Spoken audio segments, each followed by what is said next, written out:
Startup के नाम से काफ़ी बच्चों के माइंड में आएगा क्या मैम आप शुरू से वीडियो कराने वाले हैं, है ना, क्या हम फर्स्ट चैप्टर से करने वाले हैं, बट ऐसा नहीं है। एक्चुअली काफ़ी बच्चों की डिमांड आई थी कि मैम कंटेंट अच्छा है तो आप क्यों ना इंटरेक्ट भी हो हमारे साथ में, तो आप कॉपी के बजाय बोर्ड पर कराएं तो हमें और भी बेटर समझ में आएगा। So only for you. तो अब हमारे आगे से जो लेक्चर्स होंगे वो सारे के सारे क्या होंगे, बोर्ड पे होंगे। तो वहीं से जस्ट एक इंट्रोडक्शन जो है हमारे और आपके बीच में हो जाए। दैट्स वाई आज के जो वीडियो का हमारा जो टाइटल है वो मैंने क्या रखा है, स्टार्टअप रखा है, ठीक है। और स्टार्टअप में आज क्या रहने वाला है, बेसिकली आज हम जस्ट अपने चैनल के बारे में बात करेंगे एंड सेकेंडली हम क्या बात करेंगे कि हम अपने चैनल पे क्या कौन कौन सी जो वीडियोस हैं, कौन कौन से सब्जेक्ट मतलब क्लासेस की, है ना, कौन कौन सी क्लासेस की जो वीडियोस है वो देखेंगे और कौन कौन से टॉपिक्स जो है यहाँ पर कवर करने वाले हैं, बेसिकली वो जानेंगे। तो इतना तो हम सभी को आइडिया है, हो भी गया होगा आप लोगों को, जो बच्चे नोन हैं और जो बच्चे अब नए हमारे साथ जुड़े हैं उनको भी पता चल जाएगा कि हमें यहाँ पर कौन कौन से टॉपिक करने वाले हैं। तो अब ये तो क्लियर है कि हमें यहाँ पर क्या पढ़नी है, केमिस्ट्री पढ़नी है and chemistry is a fun. ये ऑलरेडी हम लोग एक चीज़ अपलोड कर चुके हैं, तो केमिस्ट्री एक बहुत इंटरेस्टिंग सब्जेक्ट है, ठीक है। My name is Monika Sharma. तो आप मोनिका शर्मा के साथ में पढ़ने वाले हैं आपकी आगे की केमिस्ट्री, और बिल्कुल भी बोरिंग सब्जेक्ट नहीं है। You should enjoy your subject, every subject is very interesting if you want and if you are interested in your subject, okay.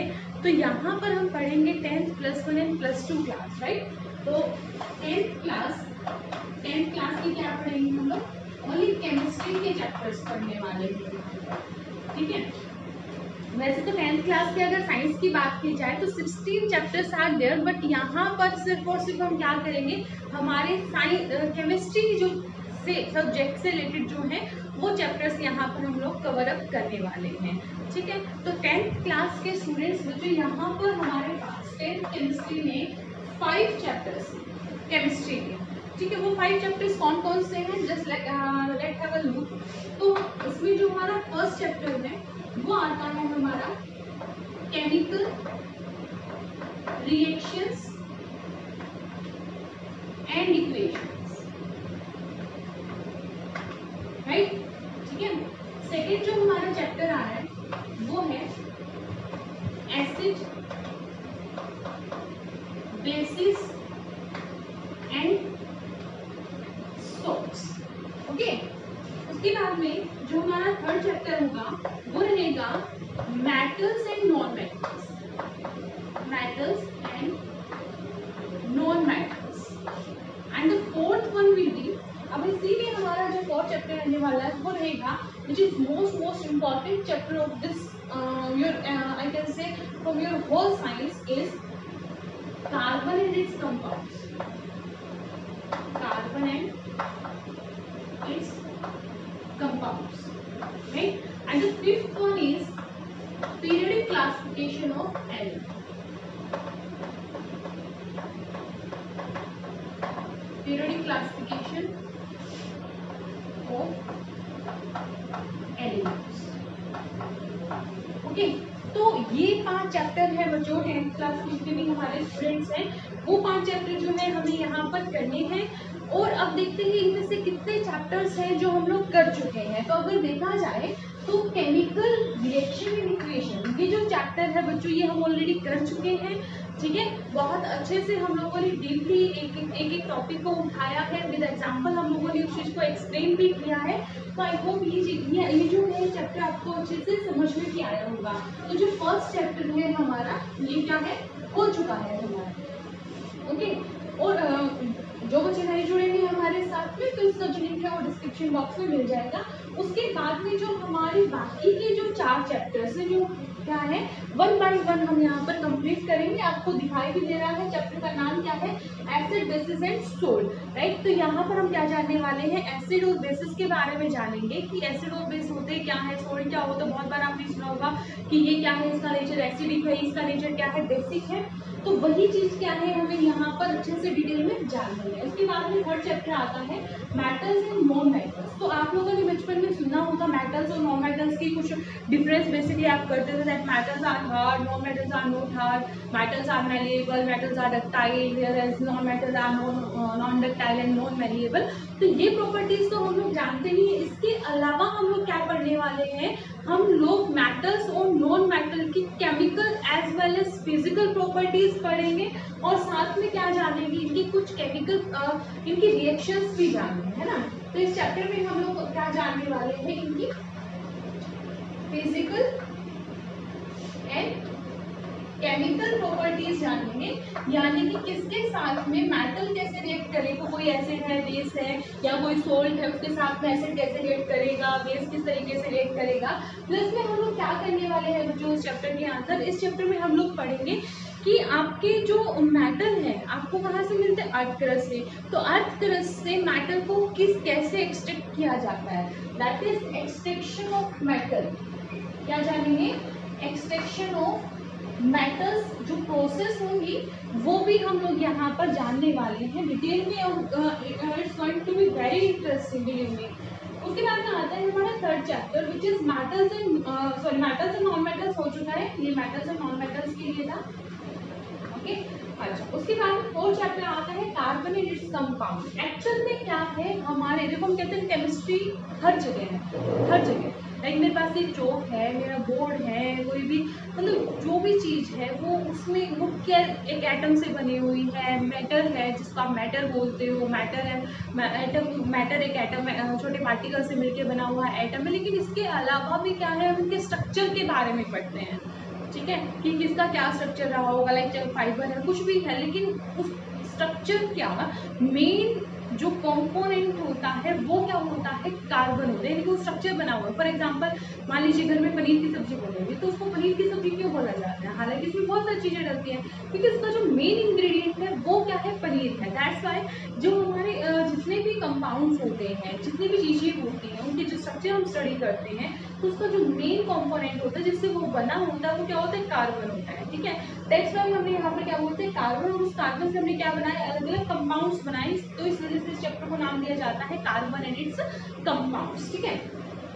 तो बहुत फॉर एग्जाम पर्सपेक्टिव बच्चों बहुत बहुत इंपॉर्टेंट चैप्टर ये है। साथ के साथ हम लोग ये जानेंगे कि ऐसी क्या प्रॉपर्टी है कार्बन की, कार्बन के अंदर ऐसी क्या चीज़ है जो क्या है उसी से सभी कंपाउंड्स बने हुए हैं, ठीक है। तो वो चीज़ भी हम यहाँ पर जानने वाले। उसके बाद में हमारा आता है fifth chapter which is periodic classification of element. आप लोगों ने 9th स्टैंडर्ड में अपनी प्रीवियस क्लासेस के अंदर पीरियोडिक टेबल के बारे में थोड़ा बहुत आइडिया लिया होगा, या फिर कुछ जनरल आपने एलिमेंट्स के बारे में पढ़ा होगा, लाइक आपने sodium, potassium, helium, neon up to अगर मैं मान के चलूँ तो अप टू 20 है ना, 20 एटॉमिक नंबर तक सभी बच्चों को ऑलमोस्ट याद रहते हैं। तो यहाँ पर हम क्या जानेंगे, पीरियोडिक टेबल के बारे में जानेंगे। पीरियोडिक टेबल एक्चुअल में है क्या, उसको बनाने की नीड क्यों पड़ी, और कौन कौन से हमारे साइंटिस्ट रहे हैं जिनका बहुत ज़्यादा कंट्रीब्यूशन रहा है to make a periodic table, और उस पीरियोडिक टेबल से हमें क्या क्या इंफॉर्मेशन मिलती है, ठीक है। यानी कि हम यहाँ पर मेन चीज़ होती है कि how to learn element, how to learn elements, ठीक है, किस तरीके से एलिमेंट्स याद किए जाए according to their atomic number, according to their atomic mass, according to their properties, ठीक है, इस बेसिस पे। तो ये सारी चीज़ों को हेल्प कौन करता है, हमारे पीरियोडिक टेबल। तो ये चीज़ें जो है हमें कहाँ पे पढ़नी है, पीरियोडिक क्लासिफिकेशन में पढ़नी है। तो बच्चों 10th स्टैंडर्ड के जो बच्चे हैं हमारे, वो क्या है, ये जो 5 चैप्टर है हमारे, this are going to be very beneficial for you. Okay, next move to our next class which is 11th। तो हमें पता है 11th में तो हमारे सारा पढ़ना ही है, हमारा जो केमिस्ट्री का है, जो भी हमारे मेडिकल के स्टूडेंट्स हैं, नॉन मेडिकल के स्टूडेंट्स हैं, मतलब साइंस स्ट्रीम के जो स्टूडेंट्स हैं, तो उनके लिए तो देखो केमिस्ट्री को जो आपके पास आइदर मेडिकल है और नॉन मेडिकल है, आप लोगों को तो पढ़ना ही है। तो अगर अपने यहाँ पर बात करूँ 11th की केमिस्ट्री की, ठीक है, तो बच्चों यहाँ पर हमारे पास टोटल कितने चैप्टर्स हैं, 14 यूनिट है। कितनी यूनिट है, 14 यूनिट्स। 14 यूनिट्स जो है हमें यहाँ पर कवर अप करनी है। यहाँ यहाँ पर आप लोग देख पा रहे होंगे कि जो 14th यूनिट है प्लस 2 क्लास, हमें उन 14th यूनिट में कौन कौन से यूनिट जो है वो पढ़ने हैं। अगर मैं फर्स्ट यूनिट की बात करूँ, वो है हमारी some basic concept of chemistry and second one is structure of atom. तो ये जो 2 यूनिट है ये ऑलरेडी जो है हम लोग कर चुके हैं, जिनका जो लिंक है आपको डिस्क्रिप्शन बॉक्स में भी मिल जाएगा, जो बच्चे हमारे साथ न्यू जुड़े हैं उनके लिए। अब एक छोटी सी बात यहाँ पर और शेयर करेंगे, जैसे कि देखो आप लोग साइंस में 10th क्लास में पढ़ते आए थे, साइंस में आप पढ़ते हैं physics, chemistry and bio, right. तो ऐसे ही क्या होता है कि जैसे साइंस की ब्रांचेज होती है, ऐसे ही केमिस्ट्री की भी बहुत सारी ब्रांचेज होती हैं। तो इसको यूजुअली यहाँ पर क्या है, हम लोग केमिस्ट्री की ब्रांचेस करेंगे as a physical chemistry, organic chemistry and inorganic chemistry. तो फिजिकल केमिस्ट्री में तो हम लोग चीज़ें क्या है जो हम फिजिकली ऑब्टेन करके देखते हैं चीज़ें। ऑर्गेनिक केमिस्ट्री जो होती है वो हमारी नेचुरली अकरिंग जो सब्सटेंसेस होते हैं उनके बारे में पढ़ते हैं, इनऑर्गेनिक कंपाउंड्स के बारे में पढ़ते हैं। मतलब हमने यहाँ पर केमिस्ट्री को क्या है डिस्ट्रीब्यूट कर दिया है, ठीक है, ऑर्गेनिक, फिजिकल और इनऑर्गेनिक केमिस्ट्री में। तो इस तरीके से हमें यहाँ पर देखना है कि कौन से चैप्टर मेरे फिजिकल केमिस्ट्री से बिलोंग करते हैं, कौन से ऑर्गेनिक से और कौन से इनऑर्गेनिक से, ठीक है बच्चों। तो अगर मैं फर्स्ट चैप्टर की बात करती हूँ, some basic concept of chemistry, तो ये जो चैप्टर हमारा है तो इसमें हमें ज़्यादा सोचने की जरूरत नहीं है कि फिजिकल से बिलोंग करते हैं, इनऑर्गेनिक या ऑर्गेनिक। तो जैसे ये बता रहे हैं कि क्या है, तो बेसिक कंसेप्ट हमें केमिस्ट्री के बता रहे हैं, जस्ट एक इंट्रोडक्टरी चैप्टर है जो आपका हर एक जगह पे यूज होने वाला है, ठीक है। उसके बाद में आते हैं स्ट्रक्चर ऑफ एटम। ये भी क्या है, एक इंट्रोडक्टरी चैप्टर ही है, एटम के बारे में हमें एक्सप्लेन करता है कि एटम क्या होता है। तो यहाँ पर इन 2 चैप्टर्स को हम इस तरीके से डिस्टिंग्विश नहीं करेंगे, क्योंकि इसके अंदर मोस्टली हम लोग क्या पढ़ते हैं, इनऑर्गेनिक भी पढ़ लेते हैं, फिजिकल भी पढ़ लेते हैं, न्यूमेरिकल वाला पोर्शन आ जाता है हमारा। यहाँ पर आप इलेक्ट्रॉनिक कॉन्फ़िगरेशंस वगैरह जैसे सीखेंगे, तो इसको ज़्यादा सोचने की जरूरत नहीं है, इसमें हम ऐसे रखते हैं। उसके बाद में हम बात करें पीरियोडिक क्लासिफिकेशन की, केमिकल बॉन्डिंग की। तो ये जो 2 आपके चैप्टर्स हैं, ये वाले जो 2 चैप्टर हैं, ये आपके आते हैं बच्चों इनऑर्गेनिक केमिस्ट्री, इनऑर्गेनिक केमिस्ट्री के अंदर। उसके बाद में हम बात करते हैं आपके states of matter, thermodynamic, equilibrium, redox reaction, ठीक है। तो ये जो चैप्टर आपके आते हैं, ये तीनों और ये वाला, ये बच्चों आपके आते हैं फिजिकल केमिस्ट्री के अंदर, फिजिकल केमिस्ट्री के अंदर आपके ये चैप्टर्स आते हैं। उसके बाद में मैं बात करती हूँ हाइड्रोजन हो गया, एस ग्रुप हो गया, पी ग्रुप हो गया, ठीक है। ये जो तीनों चैप्टर्स हैं ये फिर से आपके आते हैं इनऑर्गेनिक के अंदर, ये फिर से किस में आते हैं, आपके इनऑर्गेनिक केमिस्ट्री के अंदर। उसके बाद में बात करें चैप्टर नंबर 12, 13, ये जो 12 एंड 13 यूनिट है आपकी, ये आपकी आती है ऑर्गेनिक केमिस्ट्री के अंदर, किसमें आएगी, ऑर्गेनिक केमिस्ट्री के अंदर। एंड 14th वन ये अपने आप में एक्सप्लेन कर रहा है विच इज इन्वायरमेंटल केमिस्ट्री, ठीक है। तो इन्वायरमेंट के ऊपर, इन्वायरमेंट से रिलेटेड ये हमारी केमिस्ट्री है कि ग्रीन हाउस इफेक्ट्स क्या होते हैं, स्मोक किस तरीके की होती है, तो इस तरीके की जो कंपोनेंट्स है कि एयर के अंदर कौन कौन से कंपोनेंट, तो इन्वायरमेंट से रिलेटेड जो केमिस्ट्री रहेगी वो हमारी इसमें रहेगी। तो हम एक छोटा सा जो है इंट्रोडक्शन पढ़ लेते हैं कि किस यूनिट के अंदर हमें पढ़ना क्या क्या है। तो आई डोंट थिंक कि फर्स्ट और सेकंड के इंट्रोडक्शन की जरूरत है, ये हम लोग ऑलरेडी डिटेल में कर चुके हैं। Some basic concept of chemistry and structure of atom, right. जो बच्चे स्ट्रक्चर ऑफ एटम को रेगुलरली देख रहे थे उन लोगों को पता है कि जो हमारा जो लास्ट वीडियो रहा है यहाँ पर, वो रहा है बच्चों क्वांटम केमिस्ट्री, क्वांटम नंबर्स, मतलब जो हमारा जो लास्ट चैप्टर है उसमें हम लोगों ने क्वांटम नंबर्स के बारे में जाना था, यानी कि क्वांटम नंबर हमें क्या बताता था, नंबर ऑफ शेल क्या होती है, सब शेल क्या होती है, सब शेल के अंदर जो ऑर्बिटल्स मिलते हैं वो क्या होते हैं। इसके बाद में भी हमारे बच्चों कुछ टॉपिक रहते हैं, वो टॉपिक हमारे कौन कौन से हैं, टॉपिक हमारे हैं जैसे कि अगर मैं आप लोगों को कहूँ तो कि इलेक्ट्रॉन की जो फीलिंग है, इलेक्ट्रॉन की जो फीलिंग है वो कैसे कराई जाती है, जो ऑर्बिटल्स हैं उनके अंदर इलेक्ट्रॉन की फीलिंग कैसे करवाई जाएगी वो हम यहाँ पर पढ़ेंगे। और वो कौन कौन से जो लॉज है या प्रिंसिपल है उनको फॉलो करेगा। उसके बाद में हम लोग पढ़ेंगे इसके इलेक्ट्रॉनिक कॉन्फ़िगरेशन के बारे में भी। मतलब बहुत सारी कुछ इंपॉर्टेंट चीज़ें हैं जो आपको बतानी जरूरी है, जो हमारी थ्रू आउट द केमिस्ट्री और हायर लेवल तक, यानी कि एक तरीके से बेसिक्स ही तो हैं, तो अपर लेवल तक आपको इनकी जरूरत पड़ने वाली है। तो मुझे लगा कि इसको नोटबुक पे कराने से बेटर है कि मैं आपको डायरेक्ट उसको बोर्ड पे कराऊँ, दैट्स वाई मैंने यहाँ पर थोड़ा सा उस वीडियो के बाद में थोड़ा सा गैप किया, ठीक है। उसके बाद में हम बात करेंगे हमारी पीरियोडिक क्लासिफिकेशन में केमिकल बॉन्डिंग के बारे में एग्जाम्पल की बात कर रही हूँ यहाँ पर, स्टेट्स ऑफ मैटर की। तो पीरियडिक क्लासिफिकेशन आप लोगों ने 10th में थोड़ा बहुत पीरियडिक टेबल के बारे में पढ़ा था, राइट। अब यहाँ पर उससे थोड़ा अपर लेवल के बारे में, अपर लेवल में आपको जानना है, ठीक है। यानी पीरियडिक टेबल के बारे में ही जानेंगे, लेकिन उससे थोड़ा सा हाइयर लेवल की क्या क्या ट्रेंड्स होते हैं, कौन कौन सी एनर्जीज लगती हैं, क्या क्यों लगती हैं, कैसे हम उस चीज़ को रेडियस हो गया, कुछ भी है, मतलब बहुत सारी चीज़ें हैं हमारी पीरियडिक टेबल से रिलेटेड जो हमें यहाँ पर डिटेल में पढ़ने वाले हैं, and it's going to be very very interesting.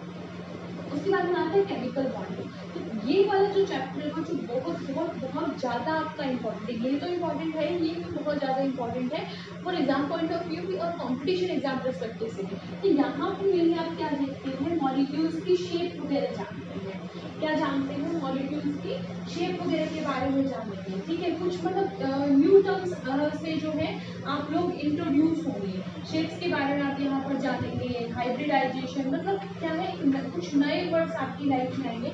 जैसे कि आपको लग ही रहा होगा कि केमिस्ट्री में क्या है, हमने तो 10th लेवल पे बहुत थोड़ा सा पढ़ा था, लेकिन यहाँ पर आप ऑब्वियस सी बात, आप साइंस स्ट्रीम में जा रहे हो तो ग्रोथ तो पकड़नी पड़ेगी ना, ठीक है। उसके बाद में आता है आपका स्टेट्स ऑफ मैटर। मैटर की कितने स्टेट्स होती हैं, आप लोग 3 पढ़ते हैं, 5 भी होती हैं हम, लेकिन हम डेली रूटीन में कितना से डील करते हैं, 3 स्टेट से डील करते हैं, राइट। तो सॉलिड हो गया, लिक्विड हो गया, गैस हो गया, तो इनके बारे में आप लोगों को थोड़ी बहुत नॉलेज है, उससे भी ज़्यादा डिटेल हम यहाँ पर करने वाले हैं। मेनली हम यहाँ पर पढ़ने वाले हैं बच्चों सॉरी मेनली हम यहाँ पर पढ़ेंगे लिक्विड और गैसियस स्टेट के बारे में डिटेल, ठीक है। और मेनली हम पढ़ेंगे गैस और लिक्विड स्टेट के बारे में, तो उससे भी ज़्यादा पढ़ेंगे गैसियस स्टेट, इसलिए इस वजह से उसको काइनेटिक थ्योरी ऑफ गैसेस भी बोलते हैं। उसके बाद मतलब थर्मोडायनेमिक्स। थर्मो का मतलब क्या होता है, हीट का मतलब क्या होता है, एक मतलब one of the form of energy. Dynamics का मतलब मोशन, यानी कि जब आपकी जो एनर्जी है वो मोशन में आती है, मूवमेंट करती है, तो क्या होती है, चेंज होती है, यानी कि एक एनर्जी की फॉर्म का दूसरी एनर्जी की फॉर्म में कन्वर्ट होना। तो ये सारा क्या है, ट्रांजिशन ऑफ एनर्जी हम थर्मोडायनेमिक्स में पढ़ने वाले हैं। और for your competition exam this unit is also very very important for all of you, this one and this one. वैसे तो पूरा ही इंपॉर्टेंट है, कुछ होते हैं कि बहुत ज़्यादा इंपॉर्टेंट चैप्टर्स होते हैं। उसके बाद में आता है इक्विलिब्रियम। इक्विलिब्रियम से आप क्या समझते हैं, समरूप टाइप तरीके से अगर मैं कहूँ कि एक जैसा कोई भी चीज़ इक्वल आ जाना। फॉर एग्जाम्पल आप लोग पढ़ते आए हैं कि जो समुंदर होता है उसमें से जो पानी है वो इवेपोरेट होकर कहाँ चला जाता है, आसमान में चला जाता है, और आसमान से वो बारिश के रूप में आ जाता है। यानी कि वो जो प्रोसेस वही साइकिल चल रही है इक्विलिब्रियम, अगर वो गड़बड़ हो जाती है तो क्या हो जाएगा, हमारे नेचर में ही गड़बड़ आ जाएगी, तो उसको हम कहते हैं इक्विलिब्रियम स्टेज, ठीक है। यानी कि जितना पानी जा रहा है उतना पानी आ रहा है, तो वो इक्विलिब्रियम किस तरीके से ऑब्टेन होता है। तो हम यहाँ पर केमिस्ट्री पढ़ रहे हैं, तो केमिकल रिएक्शंस के अंदर इक्विलिब्रियम कैसे अटेन होता है वो हम यहाँ पर चैप्टर में पढ़ने वाले हैं, ठीक है। उसके बाद में आता है जो रेडॉक्स रिएक्शन। रेडॉक्स रिएक्शन आप लोगों को पता ही है, 2 वर्ड से मिलकर बना हुआ है, रिडक्शन एंड ऑक्सीडेशन, ठीक है। तो रिडक्शन और ऑक्सीडेशन जो आप लोगों ने पढ़ा है उसको किस तरीके से अप्लाई करेंगे और आगे की केमिकल रिएक्शंस के अंदर वो हम रेडॉक्स रिएक्शन में जानेंगे, यानी कि डिटेल में हम उसको पढ़ने वाले हैं। उसके बाद में हाइड्रोजन आती है, smoke element, T broke element. तो ये जो तीनों यूनिट हैं आपकी, ये अपने आप से नाम से जो है सजेस्ट कर रही है कि इसमें हमें क्या पढ़ना है। हाइड्रोजन, यानी कि हाइड्रोजन के बारे में डिटेल में पढ़ने वाले हैं कि हाइड्रोजन के आइसोटोप्स होते हैं आपके यहाँ पर, आप लोगों ने पढ़ा भी है, प्रोटियम, ड्यूटेरियम एंड ट्रिटियम, ठीक है। फिर उससे हाइड्रोजन से बने हुए कंपाउंड लाइक हाइड्रोजन पेरोक्साइड हो गया, वाटर H2 ऑफकोर्स, ठीक है। तो वो कंपाउंड्स के बारे में हमें सारा का सारा हाइड्रोजन से पढ़ना है। S block element, T block element, यानी कि आप लोगों ने थोड़ा बहुत पीरियडिक टेबल के बारे में 10th क्लास में पढ़ा था, वहाँ पे आपने ब्लॉक्स पढ़े थे, S, P, D and F. तो वही एस और पी ब्लॉक में जो एलिमेंट्स होते हैं उनकी प्रॉपर्टीज के बारे में यहाँ पर जानेंगे, ठीक है। उसके बाद में आता है हमारा 12th chapter which is going to be very very important for all of you for the also for your further studies, okay. यहाँ पर आप क्या पढ़ने वाले, बेसिक कंसेप्ट। यहाँ पे आपकी ऑर्गेनिक केमिस्ट्री शुरू होने वाली है, ठीक है। कार्बोनेटेड कंपाउंड आपने 10th क्लास में पढ़ा था, तो वहाँ पर उसी को आप क्या कर रहे हो, वाइडली मूव कर रहे हो, मतलब उसके बारे में डिटेल में आप पढ़ते जा रहे हैं, ठीक है। Some basic concept of organic chemistry. Organic chemistry के कुछ बेसिक कंसेप्ट और कुछ नहीं, बहुत बहुत इंपॉर्टेंट कंसेप्ट रहेंगे जो आपके थ्रू आउट यूज होने वाले हैं। उनकी नॉमेनक्लेचर कैसे किए जाते हैं, नॉमेनक्लेचर आप लोगों ने थोड़ा बहुत किए थे 10th में, पर उसमें कुछ ही फंक्शन ग्रुप के बारे में पढ़ा, तो यहाँ पर आप बहुत सारे फंक्शन ग्रुप के बारे से इंट्रोड्यूस होंगे। उसके बाद में आपका नेक्स्ट चैप्टर आता है विच इज हाइड्रोकार्बन। हाइड्रोकार्बन क्या होते हैं, हाइड्रोकार्बन ऐसे कंपाउंड जो कार्बन और हाइड्रोजन से मिलकर बने हो, राइट। तो हाइड्रोजन और कार्बन से भरे हुए कैसे कंपाउंड होते हैं, किस तरीके से उनको बनाया जाता है। यूजुअली अगर देखा जाए, जिन जो ज़्यादा केमिस्ट्री को नहीं जानते हैं तो वो लोग को क्या समझते हैं केमिस्ट्री को एक केमिकल रिएक्शन होती है। मतलब अगर उनकी इमेजिनेशन की बात की जाए तो उनको एक रिंग दिखाई देती है जिसको हम बेंजीन बोलते हैं, ठीक है, बहुत सारी रिएक्शंस होती हैं, उनको इतना सब कुछ नहीं पता होता, उनको सिर्फ केमिकल, अगर बात करें केमिस्ट्री पढ़ रही हो तो उनको रिएक्शंस दिखती हैं, ये ऐसे रिएक्शन हो गया, तो वो सब एक तरीके से बात की जाए तो इमेजिनेशन हाइड्रोकार्बन में आपकी आती है। उसके बाद में आता है 14 चैप्टर, जो मैं आपको ऑलरेडी बता चुकी हूँ, इन्वायरमेंट से आपके रिलेटेड है, तो इन्वायरमेंटल केमिस्ट्री जो है आपके यहाँ पर पढ़ने वाले। सो बच्चों ये तो पूरा आपको क्या था 11th केमिस्ट्री से 11th क्लास से रिलेटेड था। आज हम उसके बाद बात करते हैं आपकी 12th क्लास के स्टूडेंट्स के बारे में कि 12th क्लास की जो आपको कौन कौन सी यूनिट पढ़नी है, कौन कौन से आपके चैप्टर्स थे, वो चैप्टर्स आपको क्या क्या बताते हैं। आई होप आपके लिए ये वाला जो इंट्रोडक्शन रहा होगा थोड़ा सा इससे, क्योंकि आई बिलीव कि जब तक आपको अपने सिलेबस का ही नहीं पता है तब तक आप क्या पढ़ेंगे, है ना। आप लोगों ने फर्स्ट चैप्टर पढ़ना शुरू कर दिया, पता ही नहीं कि पढ़ना क्या है आगे। तो सबसे पहले तो हमें इंट्रोडक्शन का पता होना चाहिए, दैट्स वाई मैं यहाँ पर एक इंट्रोडक्शन वीडियो भी लेकर आई हूँ, ठीक है। अब हम बात करते हैं कि 12th क्लास वालों को क्या क्या पढ़ना है यहाँ पर।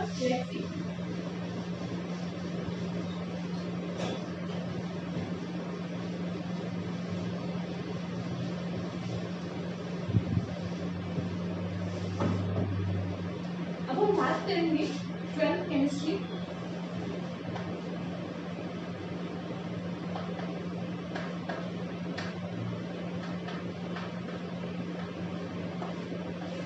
तो जो 12th क्लास के बच्चे हैं, कुछ लोग जिन्होंने ऑब्वियसली बात है बोर्ड क्लास में है, सीरियस होते हैं बच्चे, आप लोगों ने स्टार्ट कर दी होगी अपनी स्टडीज़, है ना।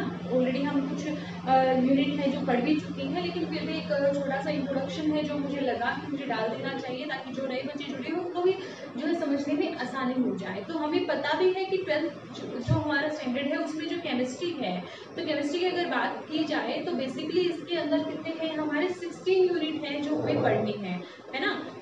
तो बच्चों ये जो है ये है आपका 12th क्लास का जो सिलेबस है, यानी कि 12th क्लास की केमिस्ट्री के अंदर जो जो आपने चैप्टर पढ़ने हैं वो सारे चैप्टर हैं, ठीक है। तो लेट्स स्टार्ट विद सिलेबस कि कौन कौन से सिलेबस हमें देखने हैं। तो देखिए जो फर्स्ट 3 चैप्टर्स है, यानी कि solid state solution and electrochemistry, ये जो 3 चैप्टर्स है ये ऑलरेडी हम लोग कर चुके हैं, ठीक है। जिसका जो बच्चों ने नहीं किया है उनके लिए लिंक मैं आपके डिस्क्रिप्शन बॉक्स में डाल दूंगी।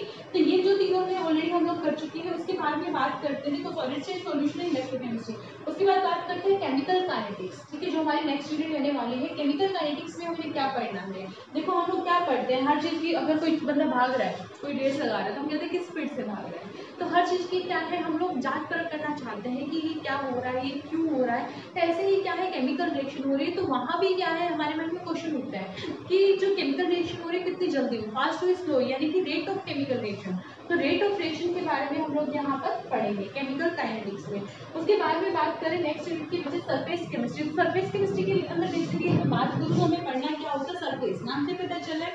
तो आप लोगों को सरफेस के ऊपर सरफेस टेंशन क्रिएट होता है ना, कि एक कंटेनर है या एक ग्लास है तो उसके अंदर मान लीजिए पानी है, तो पानी के जो बिल्कुल सरफेस के ऊपर जो पार्टिकल्स हैं, ठीक है, उनका जो बिहेवियर होता है वो अलग होता है, बल्ब के अंदर जो पार्टिकल होता है उसका बिहेवियर क्या होता है, अलग होता है। तो हमें किसके बारे में पढ़ना है, सरफेस के बारे में, कि सरफेस के ऊपर क्या क्या केमिस्ट्री रच रहे होते हैं वो पार्टिकल्स। तो बेसिकली हमें किसमें पढ़ना है बच्चों, सरफेस केमिस्ट्री के अंदर पढ़ना है। उसके बाद में बात करेंगे isolation of general principles and extraction of metals के बारे में, यानी कि आपने एक्सट्रैक्शन ऑफ मेटल्स के बारे में पढ़ा होगा 10th स्टैंडर्ड में, याद कीजिए, है ना। थोड़ा बहुत आपने कैल्सिनेशन रोस्टिंग के बारे में पढ़ा था। यहाँ पर आप डिटेल में पढ़ने वाले हैं कि मेटल को कैसे एक्सट्रैक्ट किया जाता है, कौन कौन से जनरल प्रिंसिपल्स हैं जो उनके ऊपर वर्क करते हैं। उसके बाद में आता है पी ब्लॉक एलिमेंट्स। आप याद कीजिए 11th क्लास में आपने पी ब्लॉक एलिमेंट्स पढ़ा था, लेकिन उसके कुछ ही ग्रुप्स आप लोगों ने पढ़े थे, राइट। जिसमें आप लोगों ने कौन कौन सा पढ़ा था, बोरोन फैमिली आपने पढ़ी थी, कार्बन फैमिली आपने पढ़ी थी, लेकिन उससे आगे की जो फैमिलीज है वो आपने नहीं पढ़ी। तो आगे की फैमिलीज आप किसमें पढ़ने वाले हो, पी ब्लॉक में पढ़ने वाले हो, अप टू नोबल गैसेस में। उसके बाद बात करेंगे D and F block elements के बारे में। तो यहाँ पर भी यही बता रहे हैं कि आपको डी ब्लॉक के बारे में कम्प्लीटली पढ़ना है और एफ ब्लॉक एलिमेंट्स के बारे में भी पढ़ना है, जिसका transition and inner transition elements बोलते हैं रिस्पेक्टिवली। उसके बाद में आता है कोऑर्डिनेशन कंपाउंड्स। ये चैप्टर, ये वर्ड्स जो है आपको थोड़ा सा अलग मतलब सुनाई दे रहा होगा। एक्चुअली मैं बात करूँ कोऑर्डिनेशन कंपाउंड्स की, तो यहाँ पर जो हमें कंपाउंड होते हैं वो एक कॉम्प्लेक्स की फॉर्म में मिलते हैं, कुछ इस तरीके से ब्रैकेट की फॉर्म में, ठीक है, जिसके अंदर कुछ जनरल प्रिंसिपल्स होते हैं, सॉरी जनरल वैलेंसीज होती है, जिसका प्राइमरी सेकेंडरी वैलेंसीज बोलते हो। एक मेटल होता है, उस मेटल के साथ में कुछ एलिमेंट्स जुड़े होते हैं जिनको आप लिगेंड्स बोलते हो, जो कोऑर्डिनेशन नंबर भी बताता है, ठीक है। तो इस तरीके की जो चीज़ें हैं हमें इस यहाँ पर पढ़नी है। जनरली यहाँ पर जो हम मेटल लेके चलेंगे वो ट्रांजिशन एलिमेंट लेके चलेंगे कि डी ब्लॉक का लेके चलेंगे।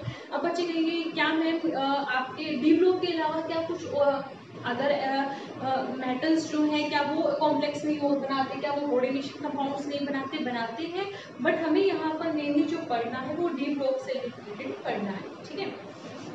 बहुत ज़्यादा बहुत सही बताती हूँ, बहुत ज़्यादा इंटरेस्टिंग चैप्टर है ये वाला, ठीक है। उसके बाद में आता है आपका हेलो एलिकेट्स एंड हेलो एलिस। थोड़ा बहुत आप लोगों ने हाइड्रोकार्बन्स में इसके बारे में पढ़ा था। एल्कोहल, फिनोल एंड ईथर, ये क्या है अपने नाम से अपने आप को एक्सप्लेन कर रहे हैं। Aldehyde, ketone and carboxylic acid, ठीक है। तो ये क्या है, हमारी ऑर्गेनिक केमिस्ट्री यहाँ पर शुरू हो चुकी है। नाइट्रोजन कंटेनिंग कंपाउंड्स, तो यहाँ पर इनसे ये कैसे बने, ठीक है, इनकी फिजिकल प्रॉपर्टी, केमिकल प्रॉपर्टीज, ये सब जानेंगे हम लोग यहाँ पर। मेथड ऑफ प्रिपरेशंस, ठीक है। उसके बाद में आता है पॉलीमर। पॉलीमर आप लोगों को पता ही है, यानी कि मोनोमर से मिलके, यानी कि बहुत सारे मोनोमर मिलके क्या बनाते हैं, पॉलीमर बनाते हैं।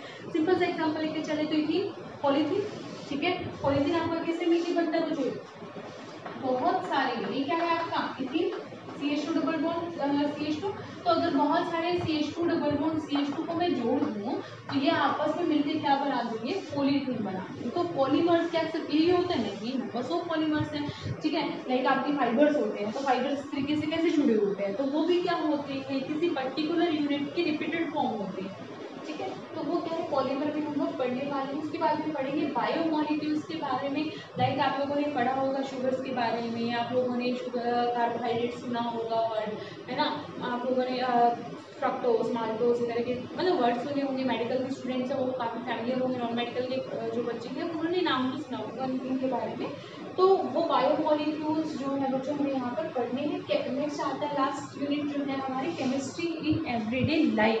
तो केमिस्ट्री इन एवरीडे लाइफ की अगर मैं बात करूँ तो इसमें हमें क्या करना है, हमारी एवरीडे लाइफ में केमिस्ट्री कहाँ यूज़ होती है, आप बताइए। ड्रग्स में यूज़ होती है, यानी कि जो आप मेडिसिन यूज़ करते हो वो जो नॉर्मल ड्रग्स होती है वगैरह वो नहीं, हाँ उनके बारे में भी पढ़ेंगे, पर लेने का सिस्टम नहीं है, कभी कभी हमने बोला ऐसा नहीं है। तो जो हमारे ड्रग्स होती हैं, जो मेडिसिन की फॉर्म है, या फिर इसके अलावा भी जो है हम जूस वगैरह पीते हैं, कुछ प्रिजर्वेटिव डालते हैं, केमिकल्स यूज होते हैं उनमें, तो वो भी क्या होते हैं, वो सब क्या है, हमें एवरीडे लाइफ में भी सब कुछ पढ़ना है केमिस्ट्री में एवरीडे लाइफ, क्योंकि बेसिकली मेडिसिन और ड्रग्स के बारे में यहाँ पर पढ़ना है, डिटर्जेंट सॉप्स के बारे में हम यहाँ पर पढ़ेंगे, ठीक है। तो ये क्या था हमारा 12th क्लास का जो सिलेबस था, एक बार डिस्ट्रीब्यूशन ऑफ कर देते हैं according to their physical chemistry, organic और इनऑर्गेनिक केमिस्ट्री। तो अगर मैं बात करूँ solid state solution in electrochemistry and chemical kinetics and even surface chemistry, तो ये जो 5 यूनिट हैं आपकी 1, 2, 3, 4 एंड 5, ये पांचों की पांचों आपकी बिलोंग करती हैं फ्रॉम फिजिकल केमिस्ट्री, ठीक है। उसके बाद में अगर मैं बात करूँ आपका आता है isolation and general principle of extraction of metals. इसको आप नॉर्मली एक तरीके से प्रिंसिपल जनरल केमिस्ट्री में इंक्लूड कर सकते हैं, एनालिटिक्स में इसको एनालिटिक्स में कह सकते हैं, एक्सट्रैक्शन में इसको इंक्लूड कर सकते हैं, कुछ लोग इसको इनऑर्गेनिक में भी इंक्लूड कर लेते हैं, वो आपके ऊपर भी डिपेंड करता है। उसके बाद में आता है हमारे P block element, D and F block element, coordination compound. तो ये जो 3 यूनिट है आपकी, which is P block, D block and coordination, ये बच्चों आपके आते हैं इनऑर्गेनिक केमिस्ट्री, ये आपकी आती है इनऑर्गेनिक केमिस्ट्री, ठीक है। इसके अलावा आपकी जो नेक्स्ट यूनिट आती है which is haloalkanes, haloarenes, alcohol, phenol, aldehyde, nitrogen. तो ये जो 4 यूनिट है बहुत ज़्यादा इंपॉर्टेंट यूनिट भी है, बहुत ज़्यादा इंपॉर्टेंट यूनिट है, और ये आपकी आती है ऑर्गेनिक केमिस्ट्री में। ये चारों की चारों जो आपकी आती हैं ये आपकी आती है ऑर्गेनिक केमिस्ट्री। इसके बाद में आता है पॉलीमर। पॉलीमर को कुछ लोग जनरल केमिस्ट्री में इंक्लूड कर लेते हैं, कुछ लोग इसको ऑर्गेनिक में भी इंक्लूड कर लेते हैं, वो आप पे डिपेंड करता है, हम इसको इसमें भी इंक्लूड करके चल सकते हैं। बायोमोलिक्यूल को हम यूजली किसमें लेके चलते हैं, इनऑर्गेनिक में। वैसे तो बायो का चैप्टर है, ठीक है, इनऑर्गेनिक में इंक्लूड कर लेते हैं, केमिस्ट्री एवरीडे लाइफ ऑर्गेनिक ये आपकी जनरल केमिस्ट्री से बिलोंग करती है। सो आई होप आज का जो मेरा मेन मोटिव था वो पूरा हो चुका है। मेरे बहुत दिनों से मन में थी कि बच्चों को एक बार सिलेबस से इंट्रोड्यूस जरूर करवाया जाए, तो आज मैंने वो करवा दिया है। आप चैनल का भी इंट्रोडक्शन हो गया है, मेरा भी इंट्रोडक्शन हो गया है, आपके सिलेबस का भी इंट्रोडक्शन हो गया है। अगर आप लोगों के आई होप आप लोगों के लिए जो वीडियो है वो हेल्पफुल रही होगी, ठीक है। तो इस तरीके से ही बने रहिए मेरे साथ में, अपने सिलेबस के साथ में पढ़ते रहिए, अपना